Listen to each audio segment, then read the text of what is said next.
For a long time, I really did struggle with my chipping, even to the point where a couple of years ago we did a YouTube video on me recovering from the chipping yips. Now, luckily it's a little bit better these days, but in today's video, we just wanted to go through some of the things that I'm doing now, which are continuing to evolve my short game and actually make it one of the best parts of my game. Yeah, it's definitely an improvement. I'm excited for Piers to share it with you guys today. Now, if you are new to the channel and you want to improve your chipping and the rest of your game, make sure you hit that subscribe. And if you enjoy this and this helps you with your chipping, then just hit the like on this video. Right, Piers, there's a ball for you. Oh, thank you very much. We're at the Grand here, beautiful short game facilities. Tricky grass, actually. It's not that easy, so this is going to test you out. It is. But it's going to be great to share what you've really learned over the last however long. Look, the reason for doing this video is actually Sean, who's behind the camera. Hi, Sean. He actually was saying, he says, look, every time we go and film, I kind of go to the chipping green, whether it's at the Asbury, whether it's here, and I just like chipping. And if you think about someone who had the yips with their chipping, that was the last place I wanted to go. So what I did once I obviously made myself go and practice and get better, I just wanted to create some fun around chipping and some enjoyment. So here's the first tip that I actually like to do now. And this has obviously helped the fact I'm a little bit more confident. But if you come in here closer, before I hit a shot now, I will get the ball and I'll push it into the ground. I'll make the lie harder. So obviously that prepares me for when I'm on the golf course. So I'm just gonna hit a shot to that flag over there, Andy. Again, I'll do my routine, which is to make sure I have that practice swing where I'm brushing the grass, nice soft hands, saying all the right things. That one's coming out okay. It's actually checked up on me a lot there. But when it's sitting down like that, it definitely makes it harder for you to get good shots away. But that's obviously what your practice is about, making it harder. Don't tee it up on a nice fluffy bit of grass to make you feel comfortable. Put it in a tricky situation, so you're going to test yourself. So here's the next thing that I actually been doing as well. Practicing with a 52. Chipping with a 52, never really did that. I would normally just hit full shots with a 52.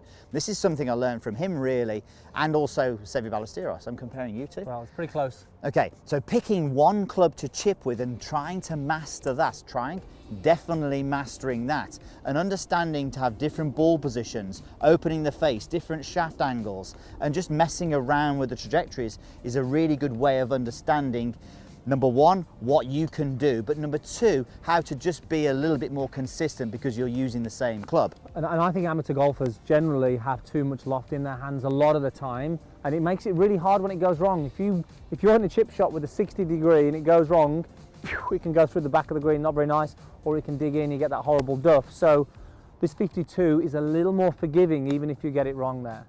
So notice as well what we've done, we've moved to a different location. And this is what Piers is always doing, is fly my eye, variety, carry on, don't mind me.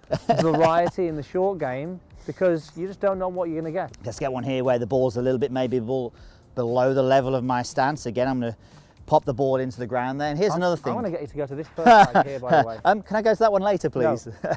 I tell you what, I'll go to this flag here and then I'll go to that flag over there. So I won't tell you what I was going to tell you. So from here now, straight away, what do I have to do? Well, I can't stand over the ball and go, I'm just going to play a shot. I need to actually step back here and go, what I'm going to do. Now, what I would do if I was playing, I'll tell you for nothing, I'm putting this 100%. But I've got my 52, and he's probably not even going to go and let me get my 64.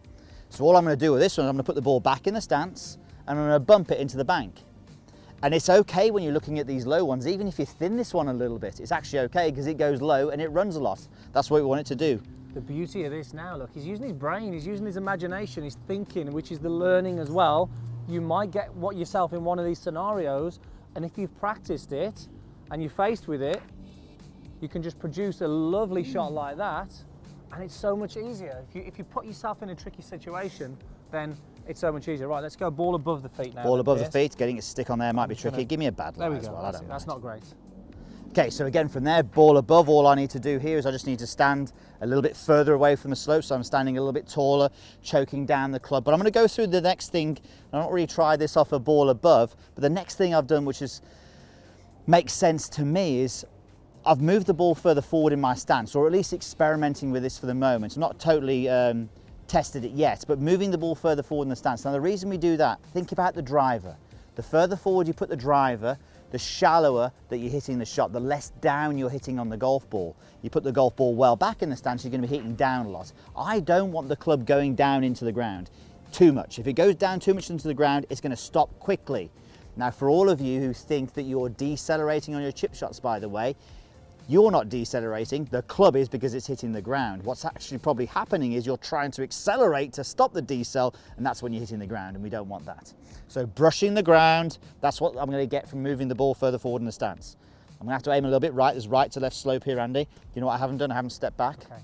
Well, notice as well, Pierce has mentioned it a couple of times now, his thought and his feeling of brushing the ground. Now, how many of you, when you're over the golf ball on chip shot, are actually thinking about the ball, just trying to hit the ball? Understand and have some awareness of how the club interacts with the ground. Not bad. How it interacts with the ground, that is a real massive point, because if you can get this working better, it's so much easier. And one thing about this as well, again, test yourself.